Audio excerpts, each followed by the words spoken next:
What's up, guys, and welcome back to another edition of the Hillside Club.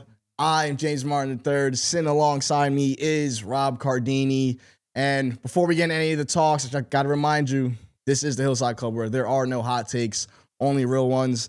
And to start off this episode, wow, we got to address it. It's a sad day for baseball, sad day for the Yankees fan base and Yankees universe. We lost John Sterling this morning.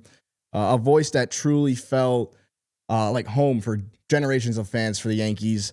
Whether it's a summer night and you're in your car for a game or you can't watch a game, you know, his voice, it was always there and it always stuck with you. Truly a part of like the rhythm of being a Yankees fan. You know, our thoughts and prayers go out to any of his loved ones and anyone who was close to his family. He's a legend and his voice will always be remembered. Man, rest in peace, John Sterling. And to kick it off, I mean, good weekend in sports. Yeah, had a couple, quite a few game sevens. Yeah. A couple that disappointed, a couple that did not. Before we get into the whole sports talk, like you said, rest in peace to John Sterling. So many great calls. Unreal. But I wanted to touch on how you were in Ann Arbor this past weekend for your sister's college graduation. Yeah. How are we feeling about Ann Arbor as a whole, James? Yeah, first of all, I got to say I'm so proud of my sister. Like, I damn near shed a tear, you know. Got to be real, though. But that was awesome. Ann Arbor, I mean, we're Penn Staters. So everywhere you go, you kind of have like this elite, like, you know, Penn State College, nothing will beat that. I know it got voted as the best small college town in the U.S. this year. But Ann Arbor is beautiful. It is beautiful. The food, that's one thing about Penn State that has always stuck out is how terrible the food is in that town. And don't let anybody, if you're from the East Coast, if you're from the tri-state area, you know what we're talking about. The food in State College is god-awful. I probably had to cook 80, 90% of the nights when I was in school there. But hey, especially the food on campus. But Ann Arbor, the restaurants, there's restaurants everywhere you look. Up, down, left, right, I don't care. Everywhere I ate, I had a good time this past weekend. The food was amazing. Not as much as a party school, though, I'll say, as Penn State. Definitely a little dead. But it was the end of the semester. I can't really knock them for that. But what a beautiful place. I will say it was freezing cold. People had on winter hats and jackets in May. I know there was a cold front this past weekend across the East Coast, but there's no reason for me to like literally need thermals on and a winter hat in May. It was terrible. Disgusting. That cold air coming off that lake is something different than I've ever experienced. The graduation was inside, I assume? Then? So they had two commencements. One was inside, and they had the big one outside. Jalen Rose spoke. Terrible. Yeah, really? It was so bad, man. In what way? Just like his message or just delivery? Basically, his message was both. His message was, life is going to suck. You just got to get up. Basically, like, you'll be all right. Like, just keep getting up. It was no inspiration. I don't know. He just kept saying, do it the Michigan way. I don't know. It was a funny. I mean, he's a hooper. Yeah, I don't know. It was funny to hear, though. Like, it was a little different. I haven't heard a commencement like that. But, great weekend. It was a good time out there. Do you even remember who our commencement speaker was? Now that you brought up a commencement speech, do you remember? You're talking about during our graduation? Yeah. Do you remember who spoke for us? No idea. Nope. I don't even think did we have a speaker? Yeah, we did. Yeah, we had one. They started speaking about. Wasn't it someone from PBS? Yeah, but she started speaking about like the political climate. It got really weird. It wasn't like a motivational speech for kids. I remember it was weird. Our high school one though. Joan London. Yeah. Yep. Mm-hmm. No, that was it was a weird commencement. But yeah, no, so actually being in Michigan over the weekend, so I got to see, you know, Detroit fans, and they actually came back down 3-1. And crazy. Just to, I guess, catch up on that, the Magic fired their coach this morning. Yeah. Which I think is kind of like a scapegoat thing. I don't know if it's really on him. A lot of things going on there. What are your thoughts on the whole situation? I just feel like it's so hard. I mean, I guess like blowing the 3-1 lead, I feel like they had to do something because of that. But I'm not 100% sure if firing your coach was the right move just because of how they lost. I mean, one, the Pistons just started hitting their stride and playing like the way that we were accustomed to seeing the Pistons playing. Two, Jalen Suggs was 4 of 26 from 3 over the last 4 games. Yeah. Over the last 4 games, Desmond Bane was nothing special. I think he had like one good game out of those 4. Obviously, Wagner got hurt.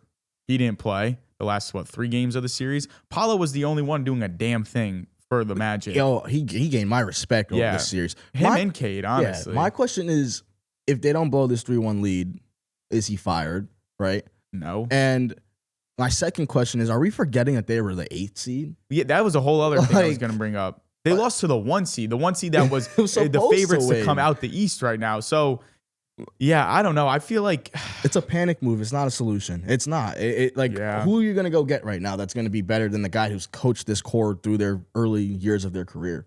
That sticks with a lot of young players. Yeah, now you kind of blow up the camaraderie of the team. A team that they did underperform a little bit this year in the regular season, just based off of last year. I think everybody thought they were going to take a step up, but even so, listen, they still made the playoffs, still had a 3-1 lead. If Wagner never gets hurt, I think maybe they win the game. If Jalen Suggs could hit the backboard, maybe they win the game. I don't know. I mean, the Pistons, they started rallying. A little deja vu. Same thing as 2004? Yeah, I saw that. That was pretty insane. Came back from 3-1. And the Pistons went on to win the finals that year. I don't think the Pistons are winning the finals, though. Yeah, no. I'm looking at this, and again, it does feel like a scapegoat, no accountability. But the Magic dealing with injuries all year, and you kind of see Paolo take that next step in this series. I mean, big time. Like what are you gonna do in this coaching search? I don't. There's a big name out there they can go grab, or are they gonna hire someone that was already in house? But I don't know. It's a weird fire for me. Yeah, I mean, also just like think about game 6, the 24-point lead, 19 points lead, 19 points and a half. No one made a shot other than Paolo in the second. Something weird like that. It was an insane game. Like, that's on the coach that they can't even hit a shot. Yeah. No. Like, offense clearly wasn't clicking. Like, you looked at the way they came down the floor, it looked like they were panicking, and every shot went up late in the shot clock. Yeah. The ball was a hot potato. And sometimes that can be good. Like, you look at teams like the Knicks or the Thunder with the way they play, even the Spurs, like that hot potato, get the ball out of your hands quick, move it to the next guy. That stuff works, but when it's panicked and it's frantic the way they have it, that's not great. So Detroit on the other side looks like a team that finally figured it out at the right time, because that was dangerous. It was really close, and the East is wide open. So like they get to play the Cavs, and the Cavs don't look like anything special either at the moment. I mean, they survived last night, getting past the Raptors, but this might be the moment that one of these two teams announce themselves in this next series. It's not going to be the Cavs. If the Pistons go and win in 5, they're back, and I think they should be the favorites to win the East. That's my hot take, real take of the East, or for that series at least. I don't know. They look good. KAT is cooking, man. 45, 32, 32 in the last 3 games. I mean, he's back against the wall. He stepped up for his team. I don't know. I think they'll take care of the Cavs. The Cavs, I mean, to go 7 games with Toronto, and I'm not saying Toronto's a bad team, but they're so Toronto's a level below. Yeah. I don't know. I just don't love the Cavs, and they're just playing very mid basketball. There was multiple games where they scored, I believe, 80 points. That's not going to cut it whatsoever. Yeah, I think the Pistons will get them in 5. But I don't know. I mean, that's a blown 3-1 lead, and a coach gets fired. Another blown 3-1 lead over the weekend, the Boston Celtics. Yeah. Before we even get into that, I got to say something for Celtics fans. I don't want to hear any excuses about Jason Tatum didn't play in Game 7. That's why the Sixers won and won. Joel Embiid wasn't playing for Game 1 and 2. So there is no excuse for blowing a 3-1 lead. Absolutely no excuse. I don't want to hear it. You lost a game at home without their premier guy in the process in Joel Embiid in Game 2.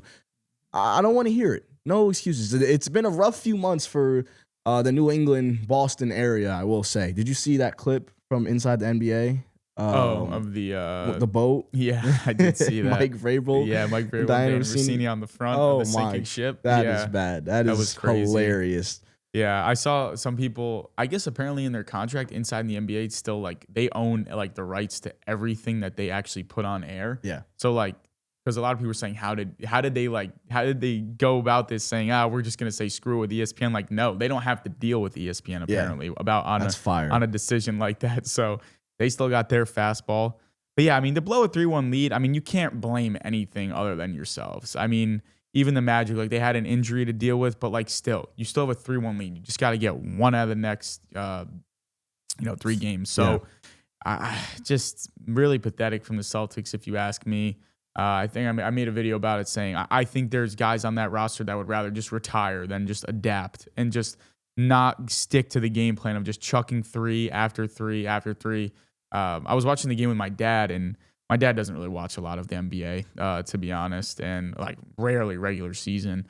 So he was like, why are they shooting so many threes? Like, what is going on right now? He's like, they have so many wide open looks if they just take it to the hoop. And I'm like, oh no, this is their philosophy that, missing a 3 early in the shot clock is the most efficient miss in the game. And my dad's like, okay, that doesn't really make a lot of sense, which I guess mathematically maybe it does. But like, then you look at this stretch of games where they blow the 3-1 lead.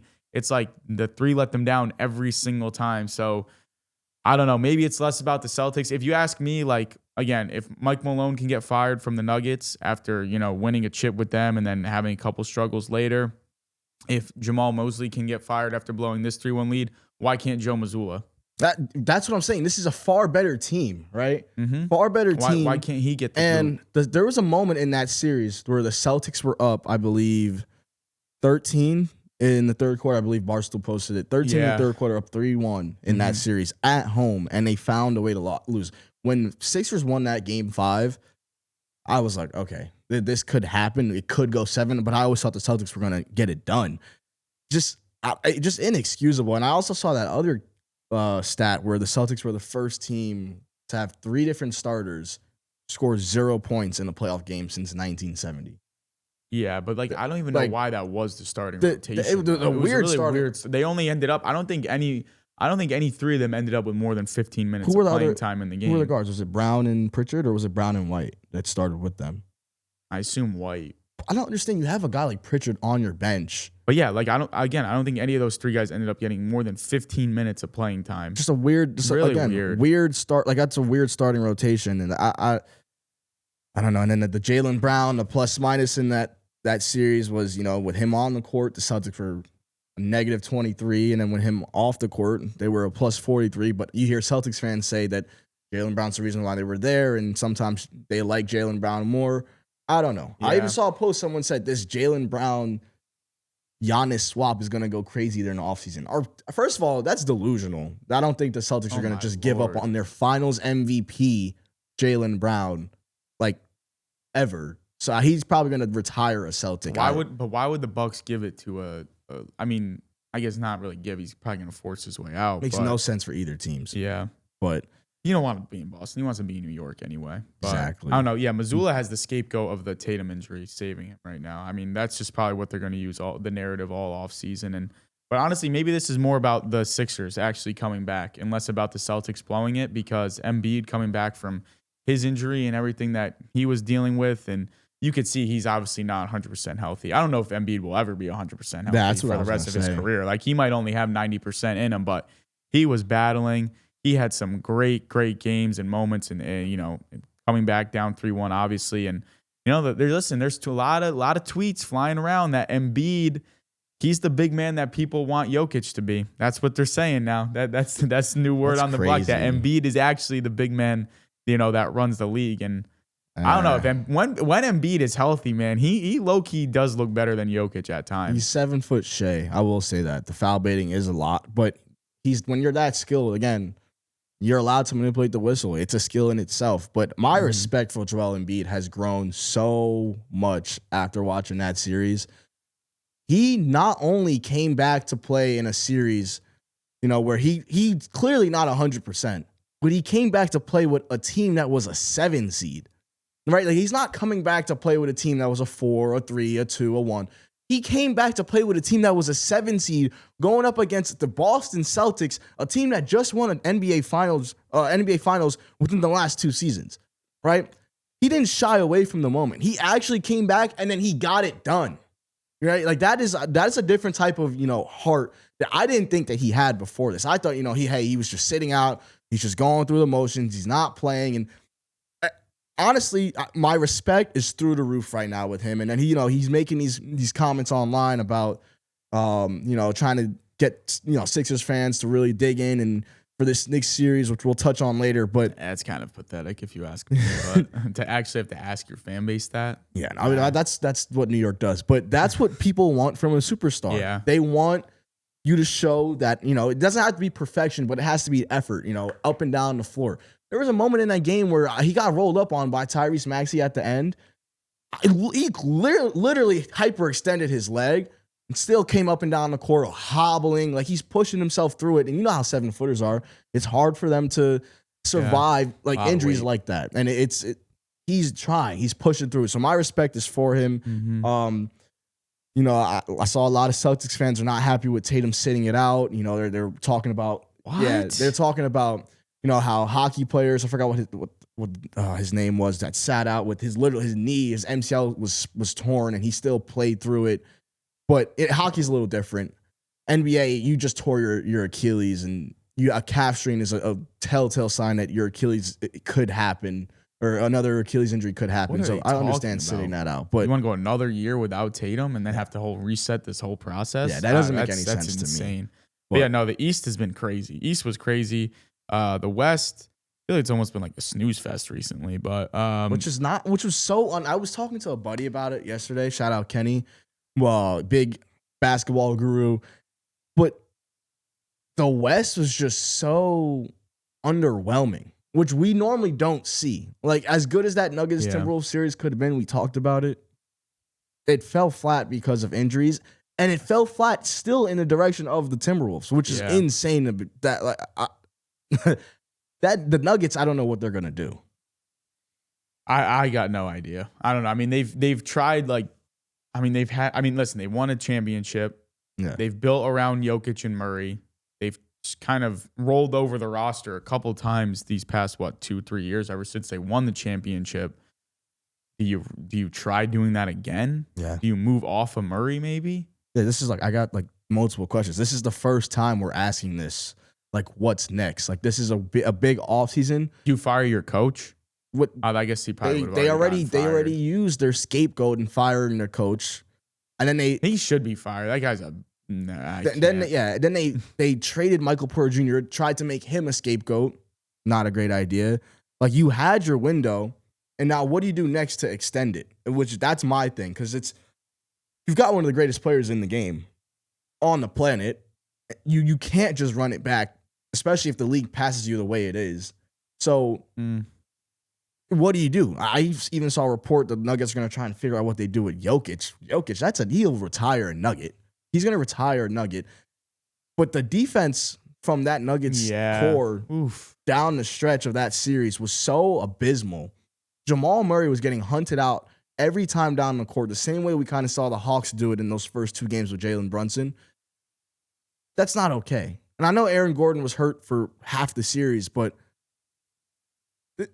you still got your 2 best players, right? You got to show more fight. On the other end, the Timberwolves don't have 2 of their leading scorers. All right, so inexcusable. They had a guy who comes off the bench, score 43 points on them. Very inexcusable. So this offseason, for me, defines the future for the Nuggets and the future of this core, which is, title teams don't just recline 2 years after their title in the way the Nuggets are kind of doing. A first-round exit while being the 3 seed is kind of disgusting, right? And if that happens to any other star, we're going to have some uncomfortable conversations about him. So, I don't know. Contenders always have a top 10 offense, a top 10 defense, and the Nuggets, you thought they were playing some of the best basketball down the stretch, and for them to fall the way they did. Terrible. Nasty. But yeah, so Timberwolves, I saw a video of Ant in the gym already getting shots up, and which is crazy. If he can get back for maybe even if he can make it back by game 3 and they maybe steal one in San Antonio, that series should be something. But without Ant, I just don't think they're not gonna have enough to beat the Spurs. No, they'll probably miss him game 1, I think. Which is tonight, right? Yeah. I believe so, yeah. So They'll probably miss him tonight. If he comes back tonight, he's ridiculous. Yeah, like that he injury was listed as gross. questionable. I don't know if there's any update on him. It'll be a good series. If they can grab one on the road, I'm sure the Spurs will also grab one at their place. I think this is a series that can go 6 because the rest of the Timberwolves are playing great at the right time. They are playing great basketball. So we'll see. I mean, Terrence Shannon Jr. went for 19 the other night, or maybe more points. That was just like amazing. And we got to see him in college at Penn State. What a guy. He's been through a lot. Happy to see him go out there and succeed when his name was called in the playoffs versus one of the greatest players in the game. And then Jaden McDaniels. We talked about him last week. Rob made a great video about how he's just been about it. He really backed it up. Like I 30, and then you clamp up Jamal Murray on the other side of the floor. That's what I'm talking about. That's the two-way stuff that the NBA needs back, man. We're tired of defensive specialists and then offensive. Nah, be about it on both sides of the floor. That's what I'm talking about. Jaden McDaniels is going to be so good, and when he starts to really build, like get into this role, they might find their number 2 guy, their number 3 guy with him if he gets more of a green light. But that was awesome. Just an incredible series for him. Yeah, no, they backed it up, no doubt. Nuggets, to me, as much as like you want to give the Timberwolves credit, I just feel like the Nuggets really just fell flat, and that's the bigger storyline to me. And they have to make some changes there. They can't just keep running back, that same core. I just don't think it's going to work anymore. But we'll see. And then the other series in the West, Lakers Thunder. The Houston Rockets are terrible at basketball. I don't even know how they won 2 games after watching Game 6 and the whole like. That series could have went 7. They lost. They were up 6 with 19 seconds left in Game 3 and lost. Remember that? Yeah, that was 7. A joke. But that's what I'm saying. They're terrible at basketball. It was honestly one of the worst series of basketball I think I've ever watched from one team. It was truly just a shame. I don't know. I mean, even with the KD injury, like just terrible hoops. The Lakers, they're doing their thing. To me, again, more about. I said it before the series. If the Lakers win this series, it's going to be less about the Lakers winning and more about the Rockets just losing. And that's exactly what happened. And I don't know. Maybe KD was right on his burner about the rest of the Rockets because they played just terrible basketball. I don't know. There's just no way to sugarcoat it. Like, you watch this game and it's just like, what are we doing out there? As soon as they got into a set offense, it was like, that was it. Yeah. Like, if the Lakers scored, if they took their time scoring and got in there on the offensive side of they got a bucket and the Rockets had to go and score on a set. It was terrible hoops. Like they couldn't get a bucket. The only way the Rockets could score was in transition or when they got to stop and they can get into early offense, and the Lakers were not matched up well, and that was their offense the whole series, which was it almost won them 3 games, but that's not sustainable. Sustainable basketball. And it honestly, I don't know what the Rockets' direction is. They traded away Jalen Green and Dylan Brooks to get KD. You were top of the West last year, and now you're bounced first round. Pretty pathetic for me. Thunder in 5. I think it could be 4. They're saying Luka might not be back. No, apparently I just saw he hasn't even started running yet. Apparently he's not even. So close he went to returning. Spain. What do you go to Spain for? What was that whole? The Lakers and the LA media, and maybe this is how it feels for people when they hear about the New York sports media, but it is the worst sometimes, man. It really is, especially the Lakers. They just drag things out. The media buys into it. This whole Luka going to Spain to get his injury, to get his rehab process sped up, and he comes back. They're showing clips of him in practice, getting up shots, and then literally a day later, Luka has not began running. Like, what is it? Can we get some clarity? Can there be some sort of like truth to what they're reporting? So we don't know. I think the Lakers are going to get swept, and you see how they're already beginning this. They're trying to help the legacy. JJ Redick, the Thunder, one of the greatest teams we've ever seen. Saw that. I'm glad someone else thought that when they watched that. They always do it. They have to get the narratives out before it starts. So the same way when the It was the same thing when they went up 3-0 on the Rockets. Everybody was glazing LeBron for, he's up. He doesn't have Luka and AR, and he's up 3-0, and he's 41 years old, blah, blah, blah, blah. But then once they lost 2 games, and then there were, everybody started floating the idea of what if LeBron blows the 3-0 lead? Oh, well, he's 41. So they're just playing both sides of the 41-year-old thing, and they get the narrative out. And this is what I mean. This is why I say I hate LeBron fans. I can't stand them. And they because you cannot play both sides of the card. How are you going to play both sides of the card? It's just so, it's nauseating with them. I hope the Thunder sweep them. I hope one day he's 41, and the next day he doesn't have anybody, and it's like, what do you want? Like, I don't know, man. I guess LeBron is playing great. Like, he is 41, and what he's doing is impressive, nonetheless. Like, we're not saying that's not impressive, but when you look at it from our standpoint, right, and you're looking at the media and the way they kind of coddle LeBron sometimes, and it's like, when I open up my phone and JJ Redick's going, this is one of the greatest teams we've ever seen, and it's like, all right, here we go. I mean, based off rating, I guess he backed it up with the whole rating thing about, like, I forget what it was. Like, I guess the only other teams were the Bulls and the Warriors, and there was one other. But I mean, if you actually watch them, I feel like nobody really gets that feel from the Thunder. We'll see. Listen, if they play a disgusting brand of basketball. If they run it back to back, then we can maybe start having some conversations. Before then, I don't want to enter no greatest team of all time conversations. They play an absolutely disgusting brand of 2026, like, new age basketball that it's just horrible to watch if you really get into it. Then you got to sit there and watch Shea gimmick with a defender. It's nasty. But yeah, I think the Thunder will sweep them. If the Lakers find a way to get a game, that'll be pretty wild. But I think this is a sweep. They just can't. They can't stick with the pace of the Thunder. However, I will say they do have great defenders. The Lakers. You got Smart. You got Hachimura. You got Ayton, who I don't know. I think he can kind of give Chet an issue because Chet is really soft. But once his shot starts going from the outside, then there's a problem. But if he's not shooting well, then he's soft. But this is a series that feels like it's, I guess, kind of experience versus system. But the system is so strong and it's so ahead of the Lakers. Yeah, it wouldn't shock me if it ends in 4 or 5. Whatsoever. Playoff basketball exposes you with, like how fast you are, and we saw it in the Knicks series as well. You got to play fast, you got to be experienced and play fast. So that's what it is. We got to move on though.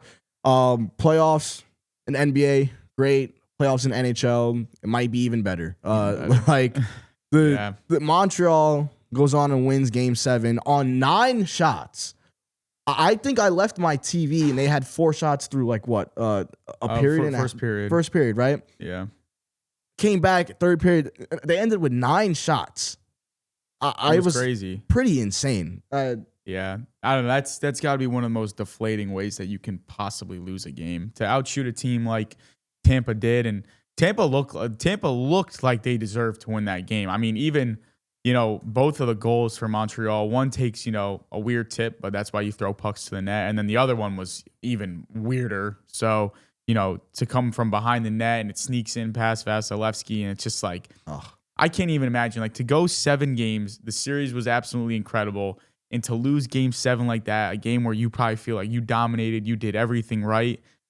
Oh, man, I don't know. I would just be sick to my stomach. But I don't know. That was one of the best series I've ever watched. It was a very tense Game 7. You could feel it. Like they always say, like in Game 7s, you can always see the teams never want to make a mistake, so they play very tight hockey, and that's the way it kind of felt. But nonetheless, still made for an exciting game at the end.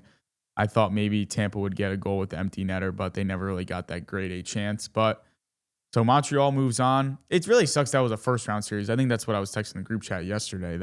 Just sucks that was a first-round series. That felt like an Eastern Conference Finals for Stanley Cup playoffs. But we'll see. So Montreal gets Buffalo, and now other series, Minnesota, they took down the Stars. That was a really good series, and now they get the Avalanche, and that game was absurd. And like the announcers were saying on that game, after going from a game where one team only had 9 shots on goal, and then you go to this game where Avalanche literally absolute shootout had ended up with 9 goals.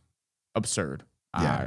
I don't know if I've ever watched a game like that in the playoffs. At least I can't remember one. No, Nuts. That was insane. That's like, there was a moment in soccer over the weekend as well, where we saw PSG and Atletico Madrid. The game was 5-4, like an insane shootout. And there was a quote from, I think, Jose Mourinho, which kind of is the same with this hockey score, but he was like, that's not soccer. He's like, that's a hockey score. And I was like, it's not really a hockey score in itself, but that game kind of showed it. Some people want to see, a coach wants to see a 1-0 win because, your defense played well and you scored one goal and you got the win. But the fans, we want to see high scoring, high offense. Like, that's awesome. That's entertainment. So that's kind of what I thought of when I saw that score and I was watching that game. But Edmonton. Yeah. Yeah, that to me, that honestly is probably the biggest storyline of round one. As crazy as that sounds. Never mind the actual what was going on the ice. But for the Oilers, if you don't know, obviously they lost versus the Ducks, which they were favored in the series. Everybody thought Edmonton would move on. Ducks beat them, and the press conferences from Connor McDavid and Leon Draisaitl were very eye-popping. And a lot of people forget about Draisaitl, like in just about from hockey and in the media, in the sense of like, this guy has a long-term contract with the Oilers. He's as loyal to them just as McDavid is, and he's a very, very good hockey player. Like, obviously McDavid probably the best in the league right now, but Leon Draisaitl is one of the best, probably top 5 in the league. Yeah. So he basically said, is like, how do you have the best player in the world, and how are you not actively trying to win a Stanley Cup? And McDavid backed it up and said he agreed with Leon. And like, that's just so crazy to me. And they're running out of time. And it's like, just like, I think Paul Bissonnette said on TNT, it's like they were in game 7 of the Stanley Cup Finals, and the rollover of these teams has been immense. Like, they just destroyed the camaraderie of the team. They don't have the chemistry. Biz was saying you could just see it in the locker room in these interviews. Like, McDavid doesn't look the same. They don't look as happy. And I get it. It's like you were one game away from winning a Stanley Cup, and then there's just constant rollover, and the team doesn't have as good of chemistry. And McDavid said they were pretty much an average hockey team all year. Yeah. I don't know. If I'm McDavid, I'm probably trying to get out of there because the ownership, the organization is not showing that they're truly trying to get you a cup. And honestly, the same for Draisaitl. People just think because he's signed to a long-term contract that he can't force his way out. Why not? I don't know. To me, that's the biggest storyline around one, is that two of the, maybe you have the best player in the league, a guy that's top 5, top 10 in the league, and your organization is letting you down. Nasty. It's too much talent to look this shaky. And then, if they don't figure it out now, it's over. Like, this is, I guess, a big offseason for them. So we're going to get a good clip here. We're going to go through the next 4 series, right? Mm-hmm. In the NHL playoffs, Stanley Cup playoffs. You're going to give me who you got, and then maybe a sentence or a quote on why you think they won this series. All right. Okay. We're going to go with the first series, which I guess Colorado already leads, but Avalanche and Wild. Who do you got? The Avalanche. They're just too good. Okay. We're going to go down to Golden Knights and the Ducks. Wow, that's tough. That's a tough one. I'm gonna roll with the Ducks. I think they have momentum on their side. I think Vegas a little more experience, but I like what Anaheim's got going on right now. Okay. Buffalo and Montreal. I'm going to go with Montreal. I just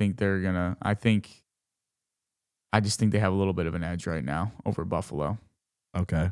All right. And then last but not least, pretty good series. Sweep. Oh, wow. Sweep. Hurricanes, Flyers. The Flyers suck. Oh. The Flyers suck. They're not. I think that might be a little salty. No, I don't care. There. I mean, the fact that it's embarrassing that the Penguins even lost to them. The Flyers are not a good hockey team. They're really not.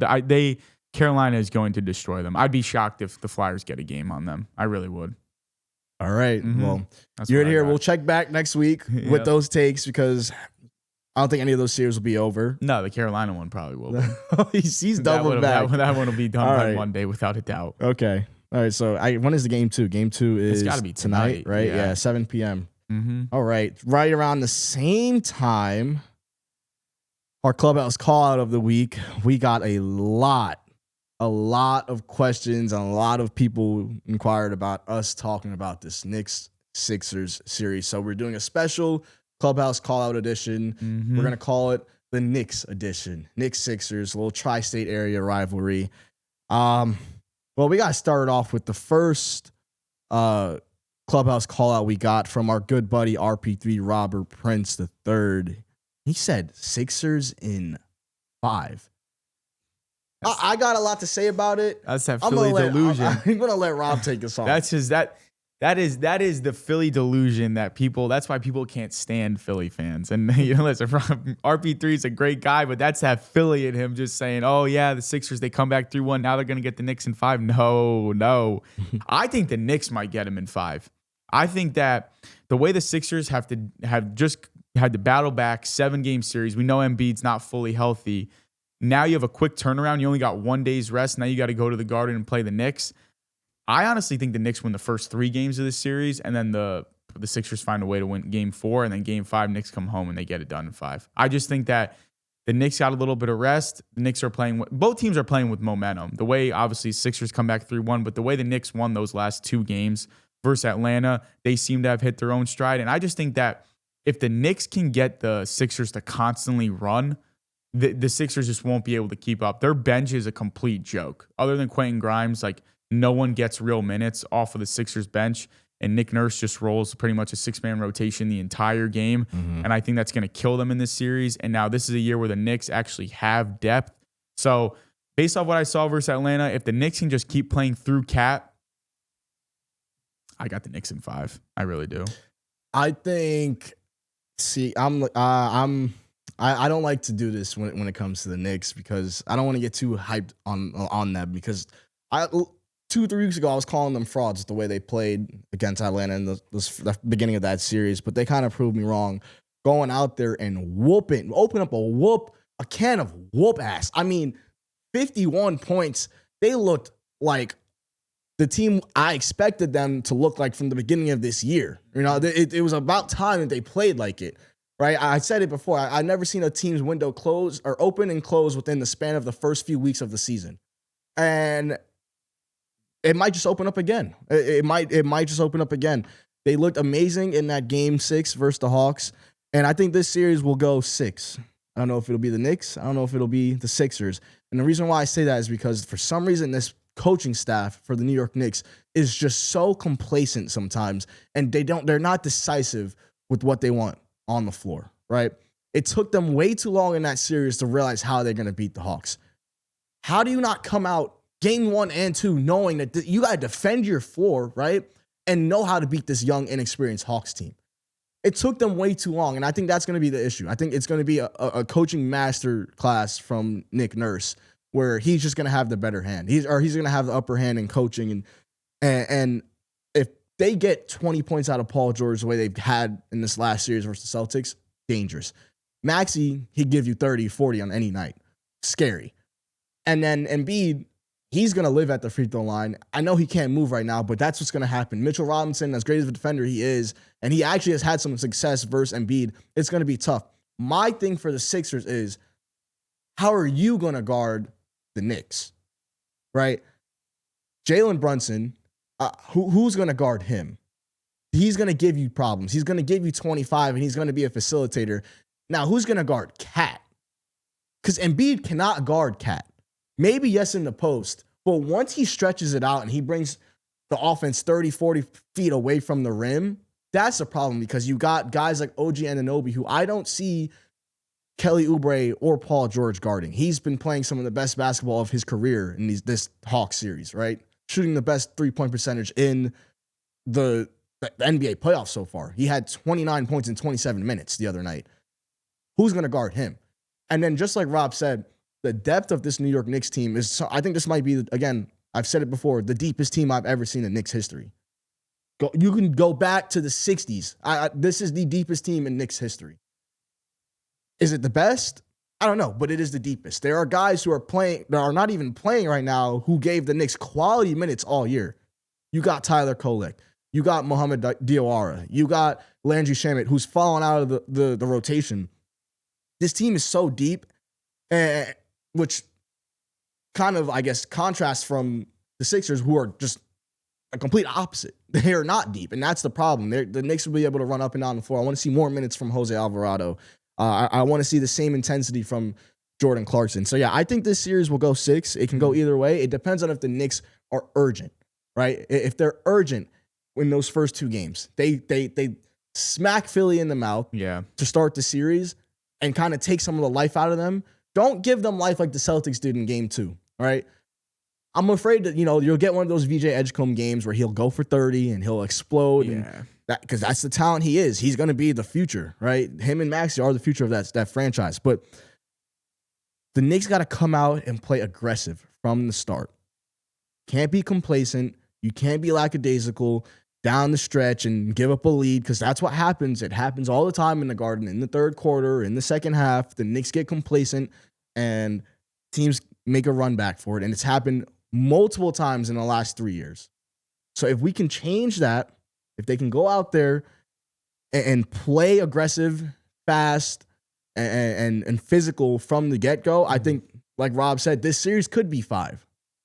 And that's it. It literally lays on those 3 things. If they can play the way they did in games 4, 5, and 6, like they did in that Atlanta series, this series could be done in 5. That's all I got to say. I think the Knicks, you brought up Alvarado. I think the Knicks are going to have to see play a lot of Alvarado and McBride. Yeah. Because I think the duo of Maxey and Edgecombe, like I think you got to keep defenders fresh. So you got to constantly rotate Alvarado and McBride in the mix, because those are 2 guys that can probably have the best ability to guard Tyrese Maxey on the Knicks. I mean, Hart, maybe. Mikal, no. As good of a defender as Mikal is versus like a small forward, I don't think he's going to be able to keep up with the quick burst of Maxey. We saw in the regular season he couldn't. So I would think you got to favor Alvarado and McBride getting a lot more minutes this series than they did the last one. Like you said, we'll see if the Knicks figure that out in game 1 or game 4. We'll see what that takes. But like you said, got to come out and smack him in the mouth. As much momentum as they have after coming back down 3-1, it's a tired team. I mean, you just went 7-game series. Every game down the stretch was competitive. Like, that's a tired team in Philly. Now they had to travel. So game 1, you got to come out, establish a lead, never look back, and, just kind of go from there. So, Randy, if you're listening, watching, our boy Randy, who Philly fan, lives in Boston now for work, actually was at game 7, full-blown Philly turkey. He's all high on the Sixers. He wanted a little shout-out this episode, but it's not going to be a good shout-out because it will be the Knicks in 5. Yeah. Our other call-out this week was from Joey Abazia, and he asked our thoughts on Volpe being kept in the minor league. So, yeah, he got optioned. He did his rehab assignment, and then he was supposed to get called up to the Yankees, but now he got optioned back down to AAA. So he doesn't make it up to the minors. So I guess this is a good segue into our MLB Quick Hits this week. Yes, sir. And, I mean, I got the Yankees shirt on. I've been really crucial. Surprising. I've been really, really crucial of the Yankees. I'm not falling for this until I see like sustained level of play, probably into September. And then even then, I got to see what the lineup's looking like. But from Volpe's perspective, definitely the right decision. There was no way you could actually bring him up. It would make no sense. It would honestly show a little bit of bias or something going on in that clubhouse, because that would make no sense. Caballero, what is he? He's got a 1 OPS now. He's up there without, like, he's playing well in the field. He's hitting like 270 still? Yeah, he's been on a little tear. He's been on a tear. And this recent stretch, he's hitting over 400, I think, or around 400. It would literally make zero sense. And I saw you put it in the notes, or you said that, a lot of people have been saying that the Yankees have been, I guess, moving with a sense of urgency, and they haven't, like, I guess the management has been, I guess, having that no BS kind of feel. Like, they optioned Luis Hill. They're bringing up George Lombard to AAA. They just optioned Volpe.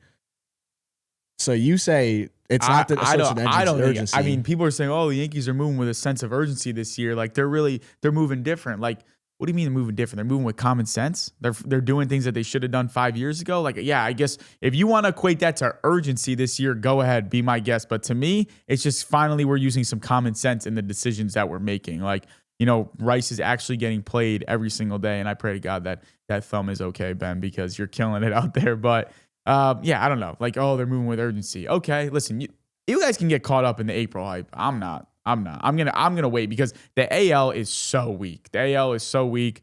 The Yankees have been playing a lot of bad teams recently too. So listen, it's great that they're playing well and guys are finding their stride. That's cool.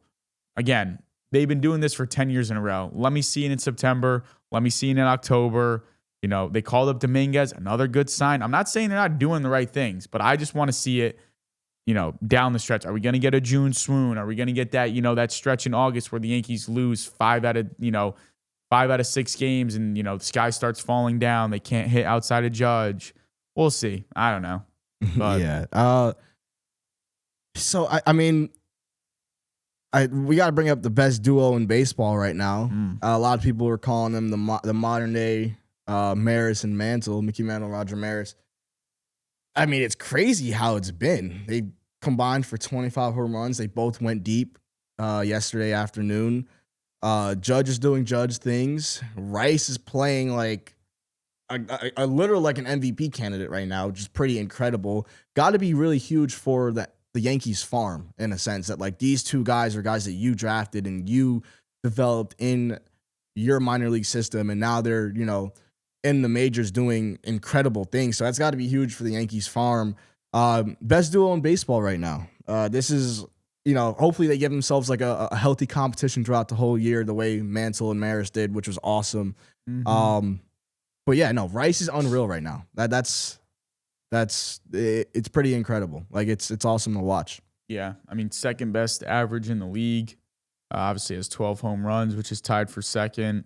I guess technically tied for third, how you want to describe it. But yeah, I mean, he's playing out of his mind. I don't know. Ben Rice, just please, I hope that thumb is healthy. And yeah, Judge, I was never worried about Judge. I mean, the average is a little bit lower than you'd like, you know, based off what we're used to with his standards. But OPS, you know, still fifth in the league right now and tied for first in home runs. So I'm not worried about Judge.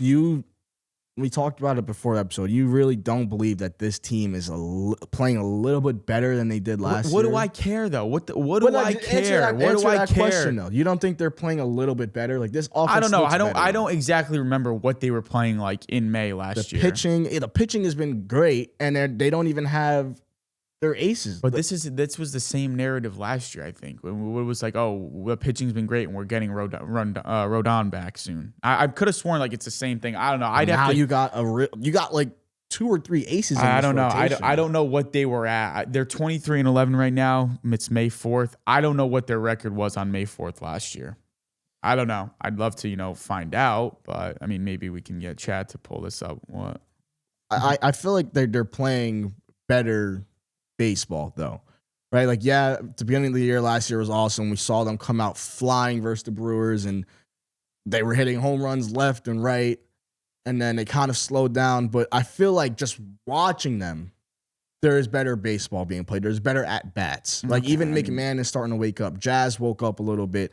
Your shortstop isn't playing bad baseball. Like I feel like they're starting to figure it out. And all I'm saying is they're definitely playing a little better.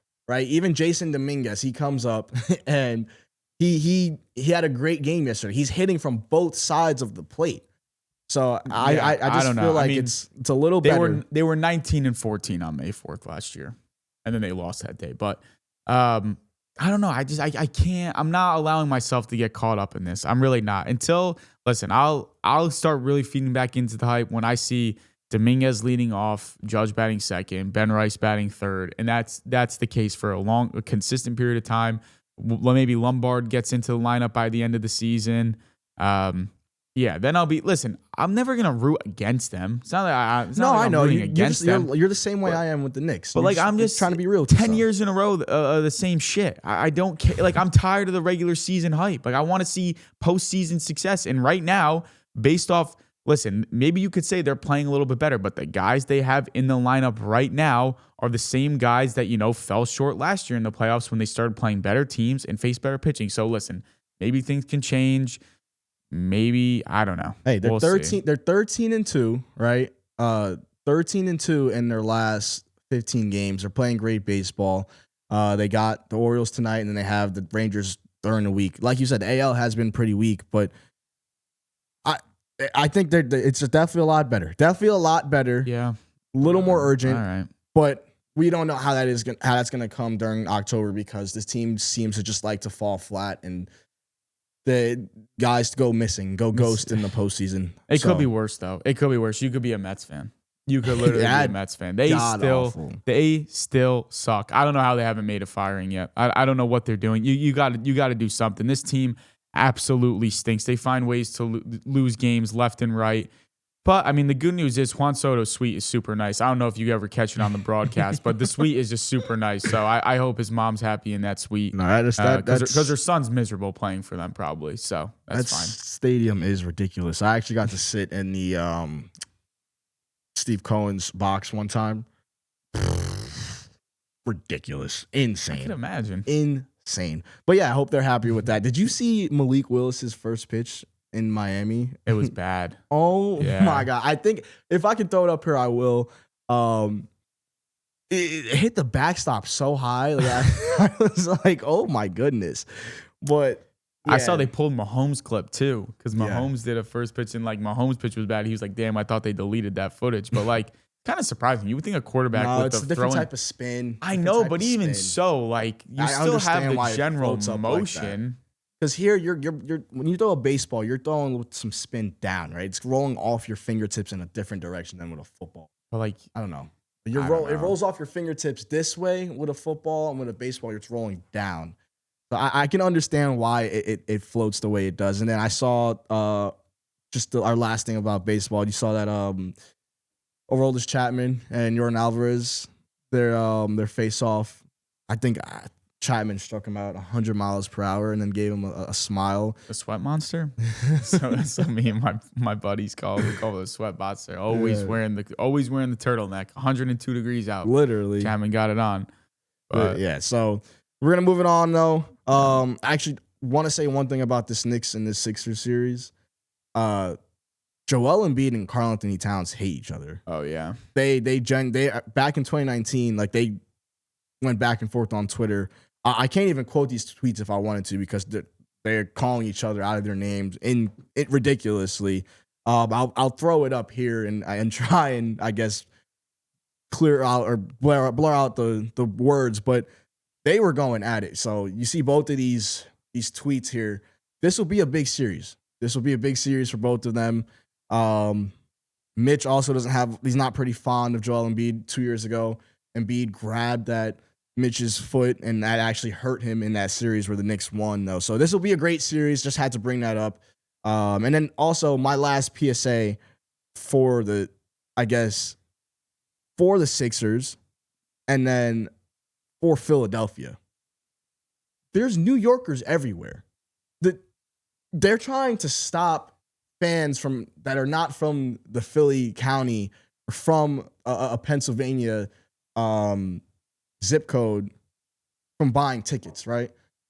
The Pistons did the same thing last year, and New Yorkers were all over that Caesars Palace, that Caesars Arena. Like you can't do it. The New Yorkers are everywhere. It's not a travel thing. They just literally live in every city. We can go up to Portland. It doesn't matter.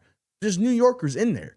I promise you. And I just had to get this out before these away games later in the week when the Knicks take the Jersey Turnpike, travel down to Philly to play in that terrible place, that terrible city. I gotta put that out there. But just a PSA that it's not gonna work. It will be New York fans running through that arena the same way they did 2 years ago, and the same way they were in your arena cheering F Embiid. So that's my last PSA. We're gonna move it on to our favorite segment of the day. Our about it, not about it of the week. Rob, kick us off. Yeah, my about it of the week, Golden Tempo, the horse that won the Kentucky Derby. It's truly amazing how you couldn't care less about horse racing all year. Kentucky Derby's on that Saturday, early May, and you are tuning in. And I see how people become so addicted when it comes to betting horse races because I didn't bet personally, but like I can just see it. Like it is so intense. It's such a short period of time.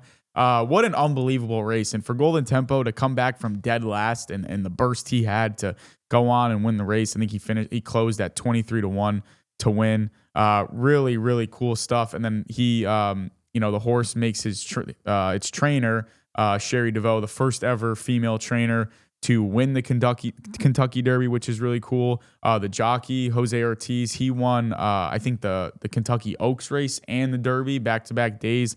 So that's really cool. But, yeah, I mean, just the whole race as a whole I thought was really cool. But specifically, Golden Tempo, what a race, what a win. That is my about it of the week. So is it multiple races or everyone gets No, it's different horses. It's completely different horses. But I guess I'm not fully tuned into horse racing, but I guess neither am I. I guess they based off who these trainers and owners want, like that you can have a jockey that is racing one day and then he goes and races for your horse the next day. Like I know like Dave Portnoy had a horse in the Kentucky Oaks, Lovely Gray. So I guess I'm assuming you just kind of like hire the jockeys, like on a per race basis. Okay, because I was gonna say, are people going out there to watch this one 5-minute race? So no, it's a total of 14 races. Oh yeah, no, there's races the whole weekend. Okay, so it's 12 on one day. 12 race of the day is the Kentucky Derby. They're at Churchill Downs. So I just wanted to make sure because it's a whole spectacle. Yeah, everyone dresses up. Bucket list. No, definitely. I mean, I saw Jackson Dart won, I guess, gentleman of the weekend or something because of what he wore on NBC. Yeah, I mean, you see a lot of big names out there. Seems pretty cool. My about it of the week is Joel Embiid. This is coming from a Knicks fan. This is pretty insane of me, but he's clearly not the same player who he once was. But for him to battle through injuries and not be 100% and return to a series with a team that was a 7 seed and they go down 3-1 and he continues to play. It honestly speaks volumes about the guy that he is and the player he is, because I thought completely opposite. You know, you see guys like KD who are sitting out right now and a bunch of other guys who sat out throughout the years during the playoffs, different than what, you know, we see older generations talk about the playoffs in the 90s and the 80s and how guys played through a lot of injuries. And Embiid, he's literally trying to make it happen, and he did. And my respect for him just grew through the roof. So he's my about it of the week. Post game 7 with his son, his son's talking about his tooth mid interview. Pretty awesome stuff for him. Just an incredible feat. The Sixers beat the Celtics for the first time in the series in I think 40 or 50 years, which is pretty insane. The Celtics were 32-0 when they were up 3-1 in the series. So Take that stat and do what you want with it, but that's pretty incredible for the Sixers and Joel Embiid. So he's my about it of the week. Yeah, I think you watch this series from Joel Embiid and the comeback he kind of had, and it just kind of makes you think that regardless of if you hate Philly like we do, and whatever side you're on, you just respect it, and you just start to think to yourself, "Wow, it sucks this guy couldn't stay healthy more often because he really is that dude, and he is that good." So and he's not even shooting the ball well right now. Like his 3-point percentage isn't great. His shots aren't always going from the outside, but when he gets on the block, and I know Shaq and Chuck talked about why they always used to get on him is because he's so good when he's on the block. Once that shot from the outside is going too, it's dangerous. So yeah, that's my about it of the week. You want to keep it on the Celtics? Yeah, we'll just stay there because my not about it of the week is it's going to be Jaylen Brown. He decided to go on a stream, his own stream, a day after blowing a 3-1 lead, and he's dissecting the game and he's complaining about the refs. And listen, I don't know if the refs were perfect in this series, but you blew a 3-1 lead. You cannot be blaming the refs after blowing a 3-1 lead, and in that game 7, he missed 3 crucial shots down the stretch, like with under 3 minutes to play. And I think 2 of them were wide open looks, essentially. One was could have been a push off. They didn't call it. He had a wide open jumper at the free throw line, missed it. One was a wide open 3 at the top of the key, missed it. So I don't know. I think it's crazy. I saw people were saying that they had him reacting to the game like Flight reacts, and he was crashing out on stream, and it was so true, man. He really, I don't know. I think it just makes him look so bad. But to me, this is just a bigger issue. It's not all Jaylen Brown, but this is just one of those things in media now where all these guys have podcasts and all these guys stream, and they're just taking to their streams and podcasts right after losing such a monumental thing. You just blew a 3-1 lead. I would go into hiding for probably a week. Now, granted, they're used to playing in the playoffs and all that. They've won a championship, so it's do they really care? I don't know, but just to go online and start bitching about the refs right after you blew a 3-1 lead, it just didn't sit right with me. I don't know. Yeah, I thought it was actually kind of funny to see him on there. Like, kind of give him more of like a human touch. But like, he was going there just like any of us would, just talking about the refs and going. He was breaking down play by play what was going on. He's like, clearly the refs had an agenda that anytime that I did this move, they were going to call a foul. And then he went back and did like a replay to Paul George move where he did the exact same push off. And he's like, look. And it's been a thing in basketball. The refs have been corrupt before. There's been books about it. I forgot what the one referee's name was. But we all know the referees have not been the best in basketball. They've honestly been some of the worst in all of sports.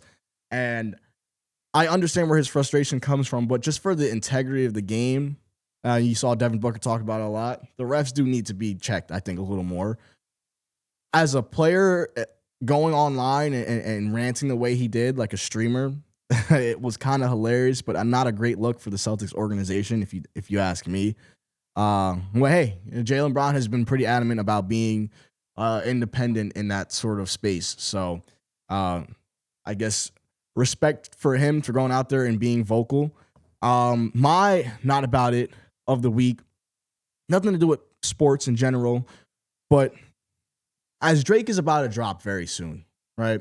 We talk about it almost the last few weeks. We are counting down. I think it is 11 days away, May 15th. Mm-hmm. Can't wait.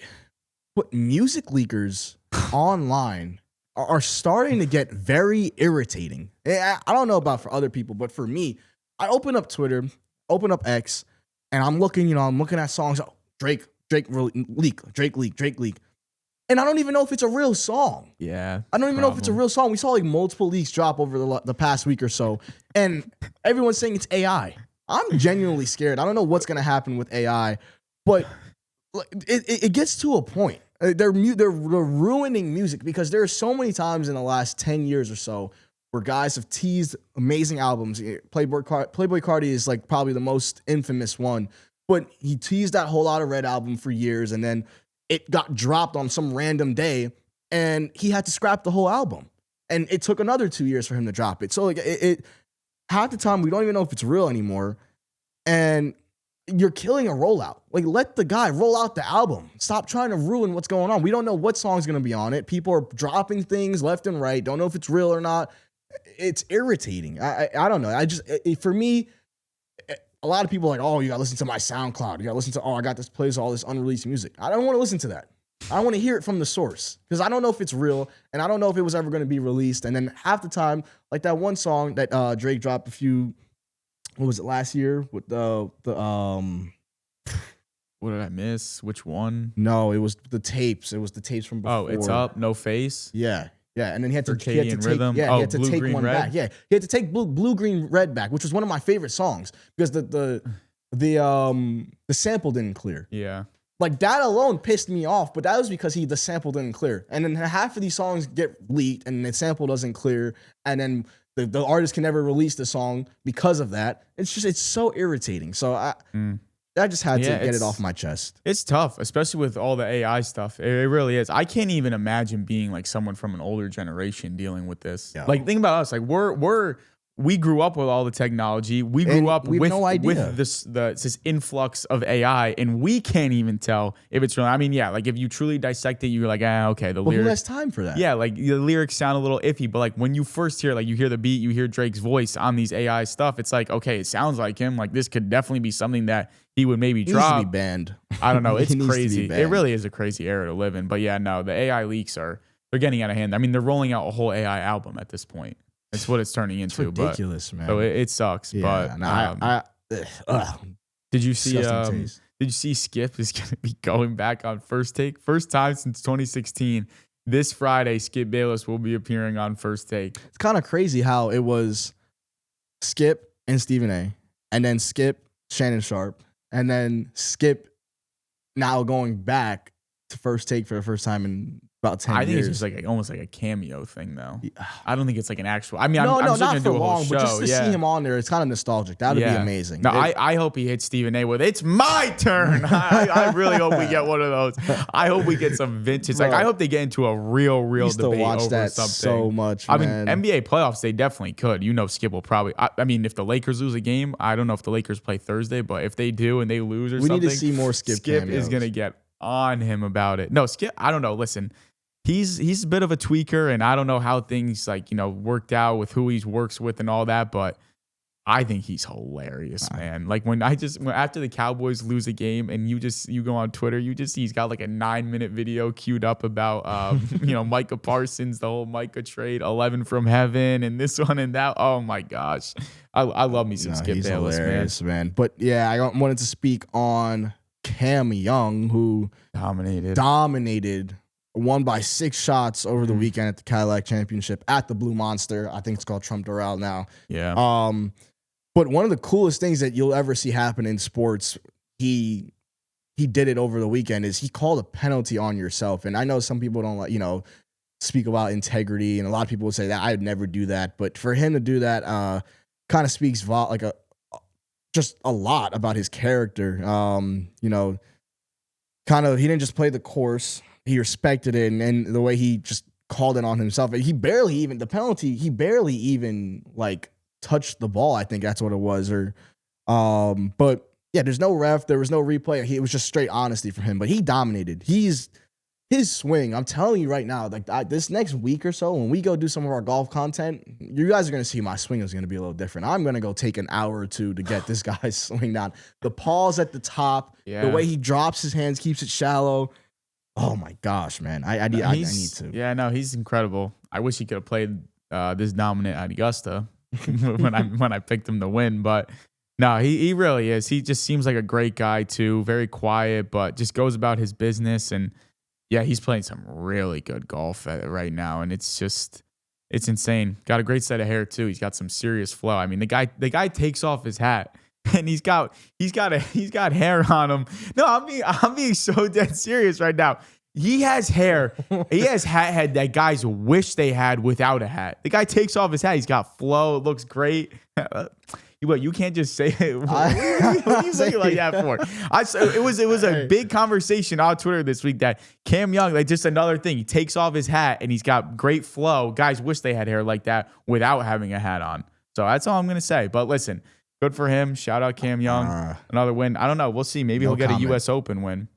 No comment. Right, way to make it weird, bro.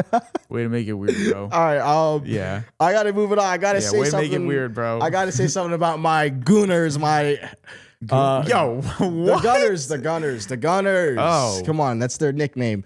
Bukayo Saka, the Starboy, is back. His first start returning from injury. He records a goal, which was class.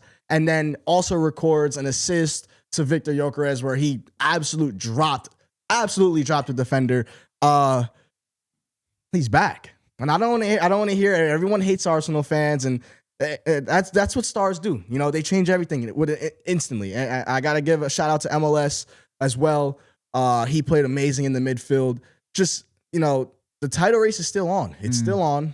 Arsenal's up 6 points in the table. I think it's better to be up 6 points with 2 games than just 2 games, right? Than have 2 games on an opponent. And they have a huge match at the Emirates this week versus Atletico Madrid in the Champions League.